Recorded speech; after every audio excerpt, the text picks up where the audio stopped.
చెప్పు నీకేం కావాలి? నువ్వేం ఎక్స్పెక్ట్ చేస్తున్నావు హరియానా? ఒకటి చెప్పు. నేనేం చేసిన లైఫ్ లో నేను నా ఇంట్లో చెప్పేసుకున్నాను. నా లైఫ్ లో ఈ అబ్బాయి మాత్రం మన ఇంట్లో ఫ్యామిలీ మెంబర్ నాతో ట్రావెల్ అవుతాడు అని. నాకు ఓకే ఓకే హరియానా, ఆ అబ్బాయి కూడా నీకు ఫ్రెండ్ గా ఉంటాడు. ఫ్రెండ్ కాదు లావణ్య. మరి ఏంటి మరి ఏంటి హరియానా? చెప్పు ఏంటి ఇప్పుడు చెప్పు, పేరు చెప్పు. చెప్పు ఏం చెప్పు. ఫ్రెండ్ దాకా నాకు చాలా ఎక్కువ, నాకు చాలా ఇంపార్టెంట్. మనిషి నాకు అవసరం లేదు, అవసరం లేదు. ఈ మనిషి నాకు ఉండాలి లైఫ్ లో. ఉండకపోతే ఏం చేస్తావు? బుర్ర గోడ కలిసి బాధపడతాను. ఓకే, అందుకని ఏం చేస్తాను ఉండకుండా ఉండదు. ఇది ఫైల్. ఇదేనా ఇద్దరు కలిసి నాకు చెప్పాలనుకుంది? నేను కాదమ్మా, నేను ఫస్ట్ క్లాస్ కి చెప్పాను డిసిషన్. సో ఇది కూడా ఆల్రెడీ నువ్వు ఇంట్లో చెప్పావు అంతే కదా? నేనైతే చెప్పాను లావణ్య. ఓకే, అంటే ఇప్పుడు నువ్వు చెప్పావు ఫ్రెండ్ గా కావాలి అబ్బాయి నీకు, నేను రెస్పెక్ట్ చేస్తా. సరే సరే వెల్ విషరా ఏంటి ఏంటది ఏంటి పేరు చెప్పండి నాకు కన్ఫర్మ్ వస్తుంది కదా. గంట సేపు నుంచి మాట్లాడుతున్నాము, మరి ఏంటన్నది లేకుండా మీ ఇద్దరు మాట్లాడుతున్నారు. కబడ్డీసా లేకపోతే రిలేషన్షిప్ లో ఉన్నారా, ఇల్లీగల్ అఫేరా, లేకపోతే పెళ్లి చేసుకుంటారా, లవ్ లో ఉన్నారా, లేకపోతే ఏంటి? చెప్పు చెప్పు చెప్పు చెప్పు. అదే కదా, నేను కాదనట్లేదు చిన్నోడా. రవి హరియానా నలుగురం కలిసాం. రవి ఉండడు లావణ్య. ఎందుకుండడు హరియానా? తెలుసుకోవచ్చా, అడగచ్చా? ఒక నిమిషం ఆగు రాజు, హరియానాతో మాట్లాడుతున్నావు కదా, ఒక నిమిషం ఆగు. నేను రవి ఉన్నప్పుడు రాజు ముందు అంత క్లోజ్ గా ఉంటాను లావణ్య. రవి లేకపోయినా నేను రాజుతోనే ఉంటా, రవి ఉన్నా రాజుతోనే ఉంటా. అంటే అంటే ఉండడం వేరు, క్లోజ్ ఉండడం వేరంటే అని చెప్పేది. రవి ఉన్నాడు హైపోథెటికల్ సిచ్యువేషన్. ఒకళ్ళు రవి లేకపోతే ఇప్పుడు హైదరాబాద్ వస్తున్నారు రేపు పొద్దున, మనం బయటికి వెళ్ళాం మధ్యాహ్నం కలవడానికి. రవి కలవడా? నేను రానివ్వను. ఎందుకు? నాకు రాజుతో ఉండడం ఇంపార్టెంట్. కాదు, నాకు రవిని కలవాలని ఉంది. నేను కలవనన్నా. ఎందుకు? నువ్వు కలవ ఇంటికి వచ్చి. రాజు ఉంటే రవి రాడా? ఎందుకు రాడు? మా ఇంటికి రండి. కానీ నేను రాజుతోనే క్లోజ్ గా ఉంటాను, రవి ముందైనా నేను ముందైనా. నువ్వు ఉండొచ్చు, నేను ఉండవద్దా? నువ్వు ఉంటే ఉండు, నేనుంటే నాకు ప్రాబ్లం లేదన్నప్పుడు నువ్వు ఉంటే ఉండు. నేను రాజుతో క్లోజ్ ఉంటే నీకు ప్రాబ్లమా? నాకేం ప్రాబ్లం, నేనుంటే నీకు ప్రాబ్లమా?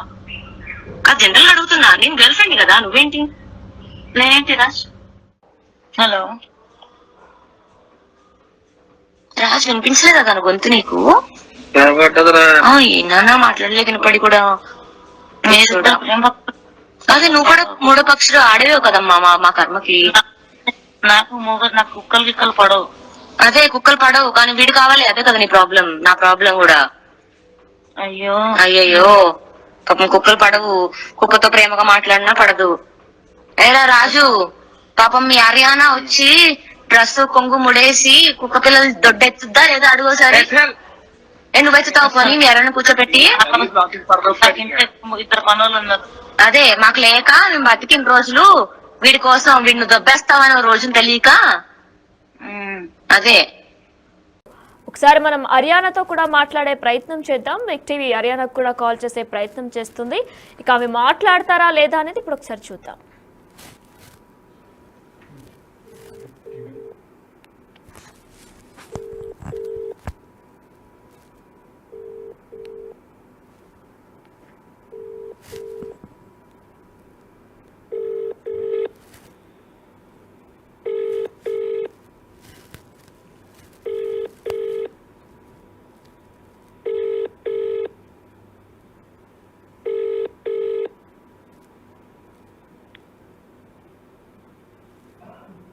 మీరు కాల్ చేస్తున్న వ్యక్తి సమాధానం ఇవ్వడం.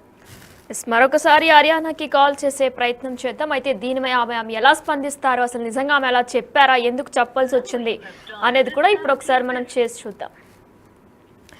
అయితే మరొకసారి రాజ్ తరుణ్ లావణ్య ఇష్యూ తెర మీదకి వచ్చింది. ఇక ఈ నేపథ్యంలోనే మరి హరియానా దీనికి ఏమైనా స్పందిస్తారా, లేదంటే రాజ్ తరుణ్ దీని మీద ఏమైనా స్పందిస్తారా అనేది కూడా వేచి చూడాల్సి ఉంది. ఎందుకంటే రాజ్ తరుణ్ తల్లిదండ్రులు కూడా స్వయంగా ఇంటి నుంచి బయటికి పెట్టేసి తెల్లవారుజామున వాళ్ళని తీసుకొచ్చే ప్రయత్నం చేశారు. అయితే అందరూ అడగడంతో, అందరూ కోరడంతో లావణ్య మరొకసారి రాజ్ తరుణ్ తల్లిదండ్రులు ఈ రోజు తెల్లవారుజామున ఇంట్లోపలికి ప్రవేశపెట్టింది.